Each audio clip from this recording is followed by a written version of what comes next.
નમસ્કાર દોસ્તો, world inbox academy પર આપ સૌનું હાર્દિક સ્વાગત છે. કરંટ અફેર્સની લેક્ચર શ્રેણીમાં આજ 102 નંબરના લેક્ચર પર આપણે પહોંચ્યા છીએ અને આજે પણ 5 આઈએમપી મુદ્દાઓ વિશે બહુ જ સરસ to the point exam oriented આપણે ચર્ચા કરવાની છે. દોસ્તો, તાજેતરમાં ઓક્ટોબર મહિનામાં જે તલાટીની મુખ્ય પરીક્ષા ઘણા બધા મિત્રોએ આપી હશે. તમે એના પેપર હજી થોડા દિવસ પહેલાં જ રિલીઝ કરવામાં આવ્યા છે, પ્રકાશિત કરવામાં આવ્યા છે. કદાચ તમે એના ઉપર ધ્યાન દીધું હશે. તો તેમાં માય ભારત એપ્લિકેશન આ ટોપિક ઉપર 5 માર્ક્સનો મેઇન્સનો સવાલ પૂછાયેલો છે. દોસ્તો, આપણે 8મી ઓક્ટોબર 2025ના દિવસે લેક્ચર નંબર 83 ચડાવ્યો હતો. 83 નંબરના લેક્ચરમાં આપણો પહેલો જ મુદ્દો માય ભારત એપ્લિકેશન હતો. 3 મિનિટમાં હું 200 શબ્દ બોલ્યો છું. અહીંયા તો મુખ્ય પરીક્ષામાં તમારી પાસે માત્ર 60 શબ્દોની અપેક્ષા રાખવામાં આવી હતી અને 5 માર્ક્સનો સવાલ હતો. તો અંદાજ લગાડો, માત્ર 3 મિનિટમાં તમને 5 માર્ક્સનું કન્ટેન્ટ આ લેક્ચર શ્રેણી આપે છે. એટલે જે મિત્રો નિયમિતતાપૂર્વક પૂરા વિશ્વાસ ભરોસા સાથે આ લેક્ચર શ્રેણી સાથે સંકળાયેલા છે, એમને માત્ર પ્રિલિમ્સમાં જ નહીં, મેઇન્સમાં પણ આ લેક્ચર શ્રેણી ખૂબ જ ઉપયોગી મદદરૂપ સાબિત થવાની છે. આજે જે કંઈ ચર્ચા કરવાની છે તેનો પહેલો ટોપિક આપણે ધ્યાને રાખીએ તો એક વિદેશી ઉપગ્રહ તાજેતરમાં ચર્ચામાં છે. 17મી નવેમ્બર 2025ના દિવસે અમેરિકા ખાતેથી એક વિદેશી ઉપગ્રહ જેનું નામ છે સેન્ટિનેલ-6B તેને લોન્ચ કરવામાં આવ્યો છે અને એ ભાઈ સાહેબ પહોંચી ગયા છે પૃથ્વીના લો અર્થ ઓર્બિટમાં, નિમ્ન ભૂકક્ષામાં. મિત્રો, આ ઉપગ્રહ છે એ ભારતનો તેની સાથે કોઈ સંબંધ નથી. ભારતનું આમાં કોઈ પ્રકારનું યોગદાન નથી, એટલે કે ભારતે કોઈ ભાગીદારી પણ દાખવી નથી. પણ તેમ છતાં આંતરરાષ્ટ્રીય સ્તરની ઘટના છે, આબોહવા પરિવર્તન સાથે તેનો કંઈક સંબંધ છે, એટલે આપણે આ ઘટનાને ધ્યાને રાખવી પડશે.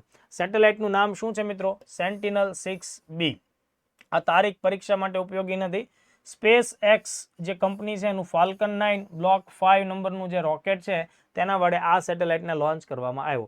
સૌથી મહત્વના 2 મુદ્દા તમારે ધ્યાને રાખવાના છે. તે પહેલો મહત્વનો મુદ્દો એ કે આ જે સેટેલાઇટ તૈયાર થયો છે તો તેને ડેવલપ કરનારી એજન્સી, આ મિશનમાં ભાગ લેનારી એજન્સી કોણ છે? તો એમાં તમારે ધ્યાન રાખવાનું છે અમેરિકા અને યુરોપ એ બંને સાથે મળીને આ સેટેલાઇટના ડેટાનો ઉપયોગ કરવાનું છે. ઓકે, અમેરિકાની વિશ્વવિખ્યાત કંપની છે નાસા અને ઓશન અને એટમોસ્ફિયર સાથે સંકળાયેલી સંસ્થા છે NOAA. આ બંને અમેરિકન સંસ્થા છે. આ બંને તેમાં જોડાયેલી છે. વત્તા યુરોપની સંસ્થા છે યુરોપિયન સ્પેસ એજન્સી. તો અહીંયાથી શું સવાલ આવે? સેન્ટિનલ-6B તો એમાં ઈસરોને કોઈ જગ્યાએ સામેલ કરવામાં આવે તો ઈસરો સામેલ છે નહીં. બરાબર, એ વસ્તુ આપણે ખાસ ધ્યાન રાખીએ. જાપાન સામેલ નથી, ચાઇના સામેલ નથી, યુરોપીય સ્પેસ એજન્સી અને અમેરિકા આ લોકો સામેલ છે. એ ફેક્ટ આપણે ભૂલવાનું નથી થતું. હવે જુઓ મિત્રો, બીજો મહત્વનો મુદ્દો કે આ સેટેલાઇટ તમે નિમ્ન ભૂકક્ષામાં સ્થાપિત તો કર્યો છે. શા માટે સ્થાપિત કર્યો છે? તો એનો મુખ્ય ઉદ્દેશ્ય ઓશન ટ્રેકિંગ. ઓશન ટ્રેકિંગ એટલે કે મહાસાગરોની સ્થિતિઓમાં જે કંઈ ફેરફારો થાય છે, ખાસ કરીને તાપમાનના વધારા સાથે મહાસાગરોમાં શું પરિવર્તન આવે છે, એની સપાટીઓમાં શું ચેન્જીસ આવે છે, એટલે કે મહાસાગરો ઉપર અત્યારની પરિસ્થિતિમાં ક્લાઇમેટ ચેન્જની જે કંઈ અસરો આવે છે તેને ટ્રેક કરવી છે. એટલે આ ખાસ મહત્વનો મુદ્દો આપણા માટે બને છે. પરીક્ષાનો અહીંયાથી મુદ્દો નીકળી શકે. એટલે સમુદ્ર સ્તરની વધતી સપાટીનું માપન કરશે અને સમુદ્રની સપાટી વધે તો ખ્યાલ આવે છે તમને બધાને કે તેનાથી ઓલ ઓવર બધા લોકોને અસર થાય. ઘણા બધા ટાપુ દેશો ડૂબી રહ્યા છે. તુવાલુ એનું એક એક્ઝામ્પલ છે, માલદીવ તેનું એક્ઝામ્પલ છે. બરાબર, આ ઉપરાંત સમુદ્ર કિનારે રહેતા લોકોની આજીવિકા ઉપર અસર થાય, તોફાનોની સંખ્યામાં વધારો થાય, એટલે લાંબા ગાળે એ બધા જ લોકોને અસર કરે છે. એટલે આ આખી બાબતોનું મૂલ્યાંકન કરવું. જે 3 સંસ્થામાં જોડાયેલી છે એના પૂરા નામ અહીંયા લખાયેલા છે, ખાસ જોઈ લેજો. અગાઉના મેં ઘણા બધા લેક્ચર્સમાં નાસાનું પૂરું નામ તમને બધાને જણાવેલું છે. બની શકે કે ફરીથી નાસાનું પૂરું નામ આપી પણ શકે. National aeronautics and space administration. ઘણીવાર વર્ગ 3 જેવી પરીક્ષામાં નાસાનું પૂરું નામ પૂછી પણ શકાય, એટલે એને તમારે ધ્યાનપૂર્વક જોવું.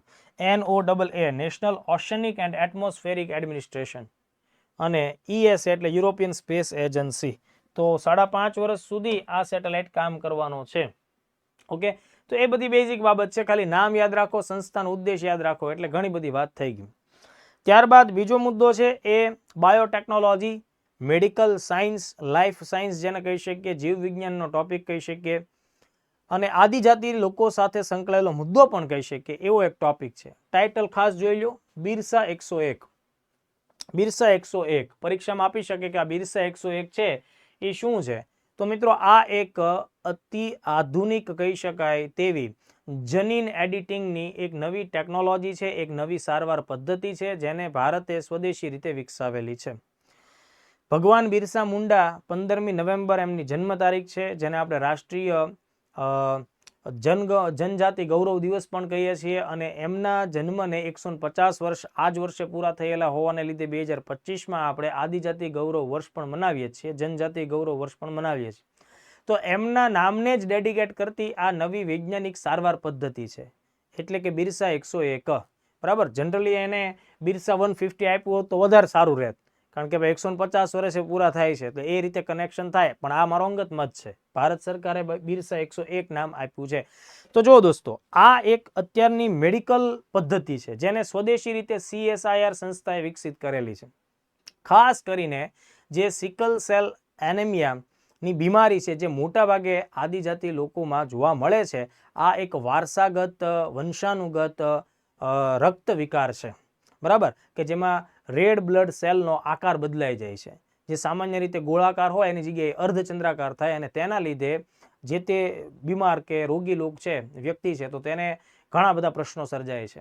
એમની કામ કરવાની ક્ષમતા ઘટી જાય છે, રોગ પ્રતિકારક ક્ષમતા ઘટી જાય છે. બરાબર, શરીરના હૃદય, ફેફસા સહિતના અવયવો, આંખ સહિતના અવયવો ઉપર દબાણ વધે છે, દુખાવો પણ સખત થાય છે. આ બધી બાબતો એની સાથે સંકળાયેલી છે. તો એને સુધારો કરવા માટે જીનેટિક એડિટિંગની નવી ટેકનિક ભારતે વિકસાવી છે.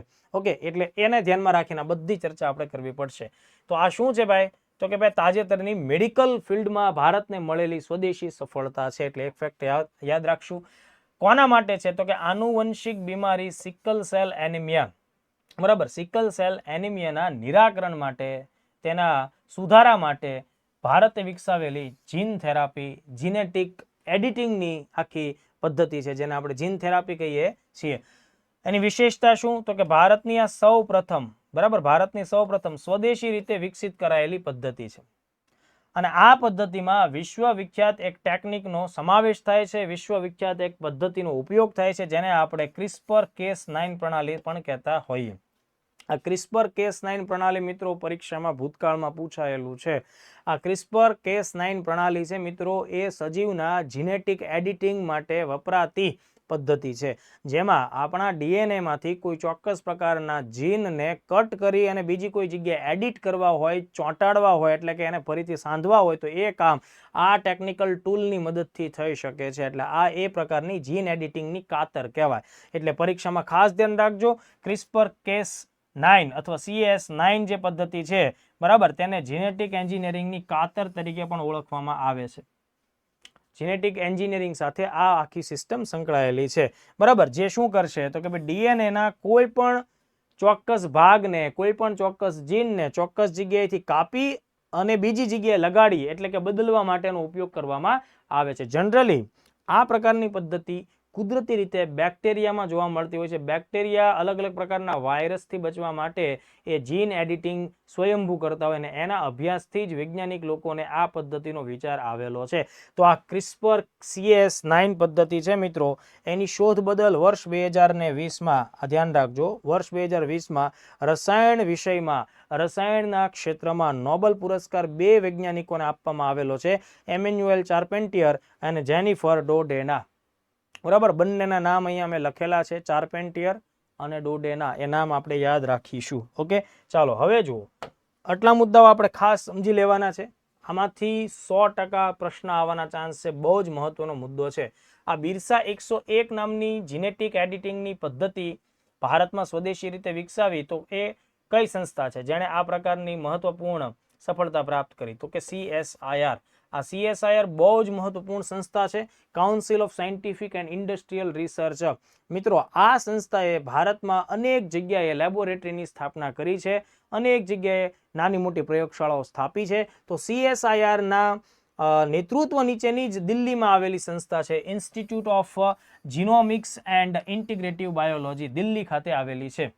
બરાબર, તો આ સંસ્થા, આ પેટા સંસ્થા છે કોની? CSIR ની. બરાબર છે, તમારે આ વસ્તુ ખાસ ધ્યાન રાખવી પડશે. CSIR ની પેટા સંસ્થા છે institute of genomics and integrative biology, જે દિલ્હી ખાતે આવેલી છે. બની શકે કે આ સંસ્થાનું લોકેશન પણ પૂછી શકાય. બરાબર, આ સંસ્થાનું લોકેશન પણ આપી દેવામાં આવે, કારણ કે જ્યારે તમે જીપીએસસી સહિતની કોઈ પણ પરીક્ષાઓના સિલેબસ ઉઠાવો છો તો તેમાં ક્લિયર કટ એક ટોપિક હોય છે કે ભારતની પ્રખ્યાત વૈજ્ઞાનિક સંસ્થાઓ અને તેની સફળતાઓ, અને એવી જ રીતે ભારતના પ્રખ્યાત વૈજ્ઞાનિકો વિશે પણ સવાલો આવી શકે છે, એટલે આ બાબત આપણે ભૂલવાની નથી થતી. ઓકે, તો આ IGIB નામની સંસ્થા દિલ્હી ખાતે છે, તેણે આ આખી સિસ્ટમ વિકસાવેલી છે. મિત્રો તમને બેઝિક 2-4 બાબતો જણાવી દઉં કે CSIR નું પૂરું નામ પરીક્ષામાં પૂછી શકાય. આ સંસ્થા 1942માં સ્થાપિત થઈ છે. આ સંસ્થાને ભારતમાં પ્રયોગશાળાની માતા કહેવાય છે, બરાબર, mother of all laboratories in India એવા નામથી આપણે તેને ઓળખીએ છીએ. પ્રસિદ્ધ રસાયણ શાસ્ત્રી શાંતિ સ્વરૂપ ભટનાગર, જેને આપણે ભારતમાં પ્રયોગશાળાના પિતા કહીએ છીએ, શાંતિ સ્વરૂપ ભટનાગર સાહેબ દ્વારા આ સંસ્થા અંગ્રેજી સમયમાં 1942માં સ્થાપિત થયેલી છે. CSIR દિલ્હી ખાતે કામ કરે છે, બરાબર, અને અત્યારના સમયે ખાસ ધ્યાન રાખજો, આ બહુ મોટી સંસ્થા છે, હજારો વૈજ્ઞાનિકો તેની સાથે સંકળાયેલા છે, દેશની ટોપ મોસ્ટ સંસ્થા છે. આ સંસ્થામાં પહેલી વખત વર્ષ 2022માં જે મુખ્ય ડિરેક્ટર હોય એ પદ ઉપર, એટલે કે એના ડિરેક્ટર જનરલ પદ ઉપર પહેલીવાર એક મહિલાને અપોઇન્ટ પણ કરવામાં આવેલા છે, જે આજની તારીખે અત્યારે પણ કામ કરે છે. તો એમનું એ જે સિનિયર મહિલા સાયન્ટિસ્ટ છે એનું નામ છે નલાથમ્બી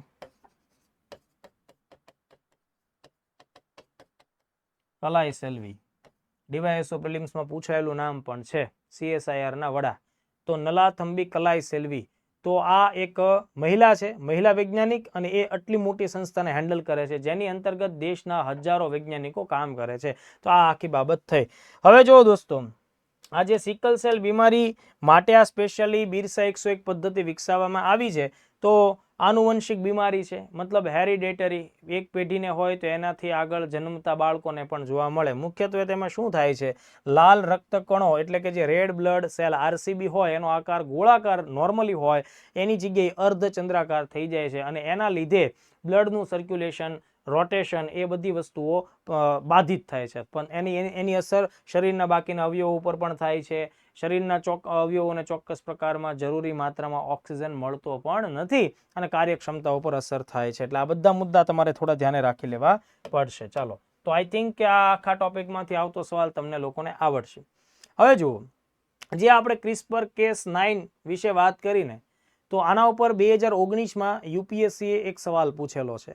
તો CAS9 પ્રોટીન શું છે, જેનો વારંવાર સમાચારોમાં ઉલ્લેખ કરવામાં આવે છે. એટલે કરંટ અફેર્સના અનુસંધાને 2019માં, એટલે આજથી 6 વર્ષ પહેલા સવાલ પૂછાયેલો છે. બની શકે કે આવો જ ક્વેશ્ચન્સ છે જીપીએસસી પણ એઝ ઇટ ઇઝ પૂછે.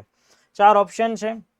લક્ષિત જનીન સંપાદનમાં વપરાતી પરમાણુ ખાતર અથવા અણુ ખાતર, દર્દીઓમાં રોગકારક જીવાણુઓની સચોટ શોધ માટે વપરાતી બાયોસેન્સર, એક જનીન છે કે જે છોડને જીવાત પ્રતિરોધક બનાવે છે, કે આનુવંશિક રીતે સુધારેલા પાકોમાં સંશ્લેષિત વનસ્પતિ નાશક પદાર્થ. તો પહેલી વાત તો એ કે આ જે પ્રોટીન છે મિત્રો, એ જીન એડિટિંગમાં વપરાય છે, બરાબર, એટલે આ ટોટલી બાયોસેન્સર તો છે જ નહીં, બરાબર. પછી આ કોઈ એક એવું ચોક્કસ જનીન હોય કે જે છોડને જીવાત પ્રતિરોધક બનાવે, તો એ પણ નથી. ઓકે, એવી જ રીતે આ કોઈ વનસ્પતિનો વિનાશ કરતો પદાર્થ પણ નથી. મેં હમણાં જ કીધું હતું કે ભાઈ મોલેક્યુલ લેવલની ખાતર આપણે કહી શકીએ છીએ, પરમાણુ અથવા અણુ ખાતર તમે કહી શકો, અને ટાર્ગેટ શું છે, જનીન સંપાદન, જીન એડિટિંગ. એટલે આ પ્રકારનો જો બેઠો સવાલ તમારા નસીબ સંજોગે આવી જાય તો બિલકુલ પણ ગભરાટ વગર આ જીન એડિટિંગ વાળો શબ્દ છે ને, આ મોસ્ટ IMP છે, તો એ શબ્દ તમારે ટીક મારી દેવું. ત્રીજો મુદ્દો લઈએ, ઇન્દિરા ગાંધી શાંતિ પુરસ્કાર 2024. તમને એમ થાય કે સર અત્યારે તો આપણે 2025માં જીવિત છીએ અને આ એવોર્ડ તો 2024નો છે. યસ, 2024ના વર્ષ માટેનો ઇન્દિરા ગાંધી શાંતિ પુરસ્કાર તાજેતરમાં જ 20મી તારીખે જાહેર કરવામાં આવેલો છે, બરાબર. ભલે વર્ષ 2025 છે, પણ જાહેરાત 2024ના અનુસંધાને અત્યારે થયેલી છે. તો પહેલા તો એક વસ્તુ સમજી લો મિત્રો કે ભારતમાં 2 પ્રકારના એવોર્ડ મળે છે. એક છે મહાત્મા ગાંધી શાંતિ પુરસ્કાર અને એક છે ઇન્દિરા ગાંધી શાંતિ પુરસ્કાર. મહાત્મા ગાંધી શાંતિ પુરસ્કાર છે દોસ્તો, એ 1995માં ભારત સરકારે શરૂ કરેલો એક સરકારી પુરસ્કાર છે, જેમાં ઇનામી રાશિ 1 કરોડ રૂપિયા સુધીની આપવામાં આવે. ઇન્દિરા ગાંધી શાંતિ પુરસ્કાર એ એક ખાનગી સંસ્થા દ્વારા શરૂ કરાયેલો 1986માં શરૂ કરાયેલો એક મહત્વપૂર્ણ પુરસ્કાર છે, જેમાં ઇનામી રાશિ 25 લાખ રૂપિયા આપવામાં આવે. ઇન્દિરા ગાંધીની જ્યારે 1984માં હત્યા થઈ તો ત્યારબાદ એના જે ચાહક મિત્રો વગેરે હતા તો એ લોકોએ 1986માં આ પુરસ્કારની સ્થાપના કરી. ઇન્દિરા ગાંધી મેમોરિયલ ટ્રસ્ટ દ્વારા આ પુરસ્કાર આપવામાં આવે છે. જ્યારે પણ ઇન્દિરા ગાંધી શાંતિ પુરસ્કાર અથવા ગાંધી શાંતિ પુરસ્કાર બેમાંથી કોઈ પણ પુરસ્કાર ચર્ચામાં રહેતો હોય એટલે ડેફિનેટલી એ સવાલ બનીને વિદ્યાર્થી સામે પ્રગટ થતો હોય. તો અહીંયા ખાસ ધ્યાન રાખજો, આ મહાત્મા ગાંધી શાંતિ પુરસ્કાર નથી, આ કોણ છે? ઇન્દિરા ગાંધી શાંતિ પુરસ્કાર. બરાબર, જે ખાનગી સંસ્થા, ખાનગી એક ઇન્દિરા ગાંધી મેમોરિયલ ટ્રસ્ટ દ્વારા આપવામાં આવે છે. 2025માં આ જે પુરસ્કાર જાહેર થયો એ કયા વર્ષ માટે છે? 2024 માટે. દર વર્ષે અપાય એવું જરૂરી નથી. બરાબર, 2023માં આપવામાં આવ્યો હતો, પણ છેલ્લા કેટલાક વર્ષોમાં તો કાયમ માટે ગાયબ હતો, મતલબ દેખાતો નહોતો. એટલે આની ફ્રીક્વન્સી એન્યુઅલ છે એમ તમે થિયરી પ્રમાણે કહી શકો, પણ પ્રેક્ટિકલી અપાતું નથી. તાજેતરમાં આપ્યું છે તો યાદ રાખો, ચીલી દેશ. ચીલી દેશ મિત્રો દક્ષિણ અમેરિકા ખંડમાં પેસિફિક મહાસાગરના કિનારે આવેલો લાંબો મરચા જેવો એક દેશ છે. Okay, chilli. આ ચીલી દેશના ભૂતપૂર્વ રાષ્ટ્રપ્રમુખ મિશેલ બેચેલેટ, આ બેન અહીંયા ઊભા છે એ પોતે, ઓકે, મિશેલ બેચેલેટને પોતાના દેશમાં સારા કાર્યો કર્યા અને આંતરરાષ્ટ્રીય સ્તર ઉપર પર્યાવરણ જેવી બાબતો ઉપર ધ્યાન દીધું અને આંતરરાષ્ટ્રીય સહકારના પ્રયત્નો વધારવાનો પ્રયત્ન કર્યો છે. એ બાબતે મિશેલ બેચેલેટને આ પુરસ્કાર આપવામાં આવ્યો. આ પુરસ્કારની દોસ્તો સ્થાપના મેં હમણાં જણાવ્યું એ મુજબ 1986માં થઈ છે. 25 લાખ રૂપિયાની રોકડ રાશિ અહીંયા આપવામાં આવતી હોય છે. ઇન્દિરા ગાંધી શાંતિ નિશસ્ત્રીકરણ અને વિકાસ પુરસ્કાર આ પ્રકારે એનું મોટું અથવા મૂળ નામ છે, પણ જનરલી આપણે શાંતિ શબ્દનો ઉપયોગ ટૂંકમાં કરતા હોઈએ છીએ. તો આ સવાલ તમને ખાસ પૂછી શકાશે. ચાલો હું તમને એક નાનો એવો બીજો ક્વેશ્ચન પૂછું જેનો જવાબ આપવાનો તમે લોકો કમેન્ટમાં પ્રયત્ન કરજો. મારો તમને લોકોને પ્રશ્ન એ છે કે ભાઈ તાજેતરમાં બુકર પ્રાઇઝ 2025 જાહેર કરવામાં આવેલ છે, તો એ કઈ કૃતિ મતલબ કયા પ્રકારના સર્જનને આ પુરસ્કાર જાહેર થયેલ છે એ અચૂકપણે જણાવજો. અને જો શક્ય હોય, યાદ હોય અને તમે બધા લહેરમાં મોજમાં હો તો લેખકનું નામ પણ લખી નાખજો, કારણ કે એ 100 નહીં 1000% પૂછાશે. આ વાત લખી લેજો, બરાબર? 1000% પૂછાશે એટલે મેં તમને આ પ્રશ્ન પૂછ્યો છે. આગળ વધીએ એ પહેલા world in box academy Gandhinagar branch ખાતે 18મી ડિસેમ્બર 2025ના દિવસથી એક સ્પેશિયલ નવી ક્લાસ 3 જનરલ બેચ શરૂ થવા જઈ રહી છે દોસ્તો. આ બેચ છે એ બપોરની બેચ છે, શિયાળાનો સમય છે, નજીકના ટાઈમમાં પોલીસ ભરતી પણ છે. એટલે મિત્રો જે વિદ્યાર્થીઓને સવારમાં દોડવું હોય કે બપોર પછીના ટાઈમમાં દોડવું હોય તો આ બેચ અનુકૂળ આવે. એટલા માટે બપોરનો ટાઈમ છે 1 થી 3 અને ગુલાબી ઠંડીમાં બપોરની ગરમીમાં ભણવાની મોજ કંઈક અલગ જ હોય, બરાબર? તો 18-12 થી આ સમય 1 થી 3 ના સમયમાં એક સ્પેશિયલ નવી બેચ શરૂ થવાની છે. આ બેચનો ટોટલ ડ્યુરેશન 7 થી 8 મહિનાનો રહેશે. જે ક્લાસ 3ના ઘણા બધા મહત્વપૂર્ણ 15 જેટલા વિષયોને અહીંયા તમારી સાથે રજૂ કરવામાં આવશે, તમને ભણાવવામાં આવશે, જેમાં ગણિત, રીઝનિંગ, ગુજરાતી અંગ્રેજી બંને ભાષાના વ્યાકરણો હશે, ગુજરાત ભારતનો ઇતિહાસ હશે, ગુજરાત ભારત ભૌતિકની ભૂગોળ હશે, સાંસ્કૃતિક વારસો ગુજરાત ભારતનો હશે, જનરલ સાયન્સ વિષય હશે, પર્યાવરણ, ઇકોનોમિક્સ, કરંટ અફેર્સ જેવા વિષયો, બંધારણ, પંચાયતી રાજ જેવા વિષયોનો સમાવેશ આમાં થશે.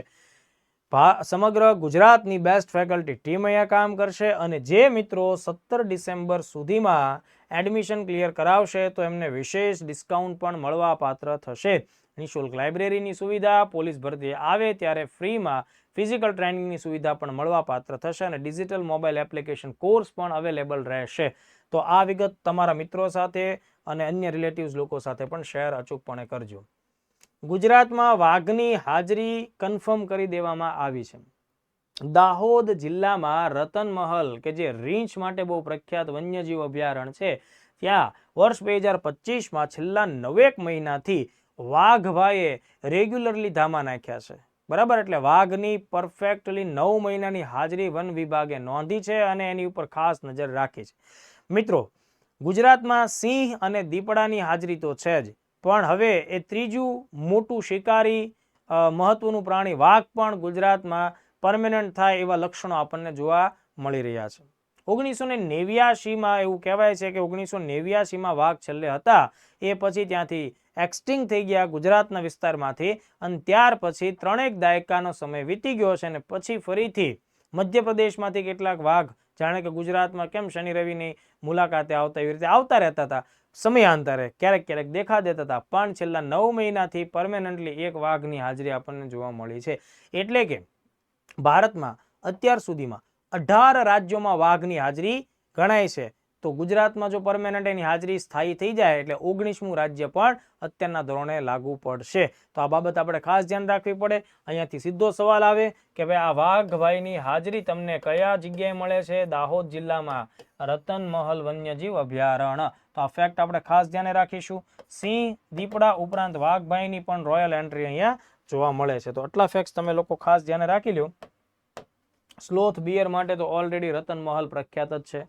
બાકી તો તમે ભૂગોળ ભણતા હો વન્યજીવ અભયારણ્યો ભણતા હો ત્યારે તમે એના વિશે ભણતા જ રહેતા હશો તો આટલા ફેક્ટ્સ તમે લોકો જોતા રહેજો 1982માં આ જગ્યાને રતનમહલને વન્યજીવ અભયારણ્યનો દરજ્જો મળેલો છે તો જો આ આઈએમપી ટોપિક કહેવાય વાઘની સામાન્ય રીતે જે વસ્તી ગણતરી છે દર 4 વર્ષે થતી હોય એટલે અત્યારના ધોરણે ઓલરેડી વાઘની વસ્તી ગણતરી ચાલુ જ છે 2026માં તેના આંકડાઓ રજૂ કરવામાં આવશે ઓકે છેલ્લે 2022ના આંકડાઓ હતા જે મુજબ આપણા દેશમાં 3682 વાઘની હાજરી ક્લિયર થઈ છે કન્ફર્મ થઈ છે ઓફિશિયલી 3682 વાઘ 2022ની વાઘની વસ્તી ગણતરી પ્રમાણે આપણી પાસે છે મધ્યપ્રદેશમાં સૌથી વધારે વાઘો આવેલા છે તો હવે નવો આંકડો ક્યારે આપણી સામે આવશે મિત્રો 2026માં એની પ્રક્રિયા ઓલરેડી અત્યારથી શરૂ કરી દેવામાં આવેલી છે ચાલો વધીએ આગળ બહુ જ આઈએમપી પર્યાવરણ સાથે સંકળાયેલો મુદ્દો છે climate change performance index 2026 climate change performance index CCPI સમગ્ર વિશ્વમાં આબોહવા પરિવર્તન બહુ મોટો જટિલ પ્રશ્ન છે અને આવનારી પેઢીઓને વધારે સતાવવાનો છે આ વાત ઉપર તો કોઈ પણ પ્રકારની શંકા છે જ નહીં તો સાથે મળીને દુનિયાના દેશો શું કામ કરી રહ્યા છે તો એ લોકોની નીતિ કેવી છે એ લોકોની દાનત કેવી છે એ લોકોનું રોકાણ કેવું છે ખરેખર એ લોકો એટલે કે દુનિયાભરના પ્રશાસનો ક્લાઇમેટ ચેન્જને અટકાવવા માટે ગ્રીનહાઉસ ગેસનું એમિશન અટકાવે છે કે કેમ તો એમના જે કંઈ પણ પ્રયત્નો છે એમની ઉપર કોઈ વોચ તો રાખવું જોઈએ ને અને કોણ કેવું કામ કરે છે એનું પરફોર્મન્સ કેવું છે એના આધારે રેન્કિંગ પણ મળવી જોઈએ જે રીતે આપણે કેમ વર્લ્ડ ઇન બોક્સ એકેડમીમાં દરેક બેચમાં તમે લોકોએ જેટલા માર્ક્સ મેળવ્યા હોય એના આધારે ટોપ 10 રિઝલ્ટ્સ ડિક્લેર થતું હોય એમ દર વર્ષે જર્મન વોચ જે બહુ મહત્વની અને મુખ્ય સંસ્થા છે NGO છે તો તેના દ્વારા અને અન્ય બીજી 2 સંસ્થાઓ સાથે મળીને આ CCPI ઇન્ડેક્સ દર વર્ષે બહાર પાડે છે 2005થી આ લોકો આ પ્રકારનું કામ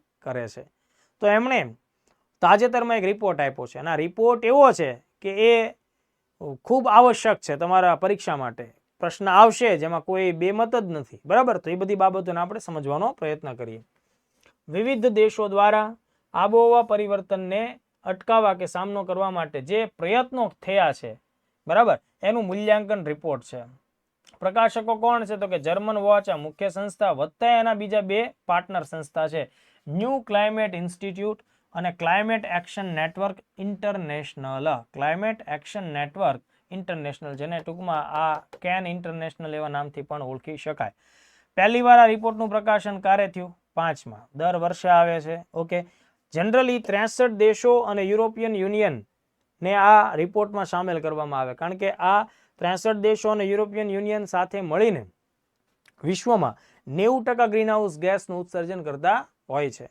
તો આ જે રિપોર્ટ કાર્ડ તૈયાર થાય છે એમાં 100 ગુણમાંથી અલગ અલગ દેશોને ગુણભાર આપવામાં આવે છે 100 ગુણમાંથી એ જે 100 ગુણ છે એમાં 40% ગુણ ગ્રીનહાઉસ ગેસ એમિશન્સને ધ્યાનમાં રાખીને આપવામાં આવે રિન્યુએબલ એનર્જીનો કેવો ઉપયોગ તમે કરો છો એના આધારે 20% ગુણ એનર્જીનો ઉપયોગ કેવી રીતે થાય છે એફિશિયન્સી સાથે ઓર કેવી રીતે એના આધારે 20% ગુણ અને છેલ્લા 20% ગુણ ક્લાઇમેટ રિલેટેડ પોલિસીમાં તમે શું શું નવું ઉમેર્યું છે એને આધારે થાય એટલે ટોટલ આ રીતે 4 ભાગમાં આ આખું મેરિટ વેચાયેલું હોય છે તો આ બધું ડિટેલ થયું મિત્રો કદાચ એટલી બધી બાબતો પ્રિલિમમાં રિક્વાયર્ડ ન પણ હોય પણ એકવાર આખા રિપોર્ટના મુદ્દા વાંચી લ્યો તો ઘણીવાર મેઇન્સમાં પણ કામ લાગી જાય એટલે એમાં થોડીક વધારે તમારી માટે મહેનત મજૂરી અહીંયા રજૂ કરી છે બાકી તો જર્મન વોચ છે એટલું તમે યાદ રાખશો તો બી આમાંથી કંઈક ને કંઈક ઉપયોગી થશે હવે અહીંયા જે સ્લાઇડ છે એ તમારા માટે લાઈફની મોસ્ટ આઈએમપી બાબતમાં આવે. 2026નું રેન્કિંગ જોવો. ટોટલ ભલે મેં હમણાં 63 દેશ કીધું, જનરલી 63 દેશને કવર કરે, પણ આ વખતે 67 દેશો થયેલા છે. 67 દેશોમાં આ સંસ્થાઓને એવું નથી લાગતું કે કોઈ પણ દેશે એટલું સારું પરફોર્મન્સ આપ્યું હોય કે તમે એને 1, 2, 3 નંબરમાં સ્થાન આપી શકો. એટલે પહેલા નંબર કોઈને જાહેર કરવામાં આવેલો નથી, બરાબર. બીજો નંબર એ તે કોઈને જાહેર કરવામાં આવેલો નથી. ત્રીજો નંબર એ કોઈને જાહેર કરવામાં આવેલો નથી. એટલે આ 3 રેન્ક ખાલી થઈ ગઈ. હવે જો ઓલા 63 દેશો છે, યુરોપિયન યુનિયન છે, એટલે 67 થઈ ગયું. એટલે ઓલ ઓવર આ રિઝલ્ટ છે એ 67 આઉટ ઓફ 67માં આપણે ક્યાં છીએ એ જોવાનું થાય. પણ પહેલો આંકડો તો ક્લિયર જ રહેશે. ઓકે, મતલબ કે જે ઘટકો છે તો 63 જ રહેશે. આ લોકોની આ પદ્ધતિ છે કે પહેલો, બીજો અને ત્રીજો નંબર હંમેશા શું રાખે છે? ખાલી. કે ભાઈ આટલું બધું વખાણ કરવા યોગ્ય કામ કોઈએ કરેલું નથી. તો લગભગ ભાગ્યે જ આવા આંતરરાષ્ટ્રીય રિપોર્ટ આવતા હશે કે જેમાં પહેલો, બીજો, ત્રીજો નંબર જાહેર નથી થતા કે ભાઈ અમને યોગ્ય નથી લાગતું કોઈને આપીએ. તો ડેનમાર્ક આમ જોવા જાવ તો સૌથી સારું પરફોર્મન્સ કરવા વાળો દેશ છે. તેના આફ્ટર યુકે, યુનાઇટેડ કિંગડમ અને મોરોક્કો, આ 3ના નામ આપણે યાદ રાખવા પડે. તો ચોથા, પાંચમા અનુક્રમે 6થા નંબર ઉપર એ લોકો છે. હવે જો સાચી મજા ક્યારે આવશે ખબર છે? CCPIમાં પ્રથમ નંબરે કયો દેશ છે? મેક્સિમમ પ્રજા કઈ ટીક મારશે? ડેનમાર્ક. ઉપર પૈકી એક પણ નહીં છે, જ નહીં, ખાલી છે. આ ખાલી જગ્યા રાખેલી છે. એટલે પહેલા નંબરનો દેશ કોઈ આવે જ. વિદ્યાર્થી ભૂલ ક્યાં કરશે? ચોથા નંબરનો ડેનમાર્ક છે ને એને ક્યાં લગાડી દેશે? પહેલા નંબરે. એટલે આ ભૂલ થવાના ચાન્સ છે ને 99.999 છે. એ વસ્તુ ધ્યાને રાખજો. બાકીના દેશના નામ આપણે યાદ ન રાખીએ તો બી ચાલે, બરાબર. આ દમ મારવાનો છે આપણે. DUM, ડેનમાર્ક, યુકે અને મોરોક્કો. એટલે દમ મારી દો 3 નંબર, બરાબર. ચલો બાકીના બધાને ગોળી મારો. હવે આવો આપણા દેશ ઉપર. તો આપણા દેશની સ્થાન સ્થિતિમાં શું છે એ જોઈ લઈએ. ભારતનો રેન્ક કેટલામો? 23 out of 67. Most IMP 23 number. આ વસ્તુ સીધી પિન પોઈન્ટ આંકડો પૂછી શકાય. 23 નંબર. ગયા વર્ષના રિપોર્ટમાં આપણે 10મા નંબરે હતા, 13 સ્થાન ઉછળીને પાછળ ગયા છીએ. એટલે આપણી પરિસ્થિતિ આ લોકોના માપદંડોને ધ્યાનમાં રાખીને કંઈક નબળી પડે છે. એટલે લાસ્ટ ટાઈમ આપણે 10મા નંબરે હતા, આ વર્ષના રિપોર્ટ પ્રમાણે આપણે 23મા નંબર ઉપર છે. એટલે આપણા સ્થાનમાં પીછેહટ થઈ છે. એ વસ્તુ પણ મગજમાં રાખજો. પોઈન્ટ્સ આઉટ ઓફ 100 કેટલા મળ્યા? 61-31. 61.31 પોઈન્ટ્સ નો યાદ રહે તો બી ચાલે. માની લો કે કદાચ પોઈન્ટ્સ ઉપર સવાલ જાય તો મેં તમને દર્શાવ્યું છે 61-31 2-3 વાર સાંભળો તો એમાં આપણું કઈ જવાનું નથી. 61.31 પોઈન્ટ આઉટ ઓફ 100, બરાબર. અને ઓલ ઓવર રેન્ક કેટલામો છે? 23મો. ચલો અહીંયા સુધીના મુદ્દા બધાને ખબર પડી જવી જોઈએ. તો દોસ્તો આટલા ટોપિકમાંથી આજે જે કંઈ ચર્ચા કરી, મને લાગે છે કે ઘણું બધું એવું છે કે જે તમારા લોકો માટે તદ્દન નવું અજાણ્યું છે, વત્તા એ પરીક્ષા માટે ટુ ધી પોઈન્ટ ઉપયોગી છે. તો આઈ થિંક કે તમે લોકોને રિપીટ કરતા રહેજો, રિવાઇઝ કરતા રહેજો. તમારી સફળતાનો ઘણો બધો આધાર તમારી નિયમિત તૈયારી અને તમારું રિવિઝન છે. ચાલો પાછા મળીએ નવા ટોપિક સાથે. જય હિન્દ, જય ભારત.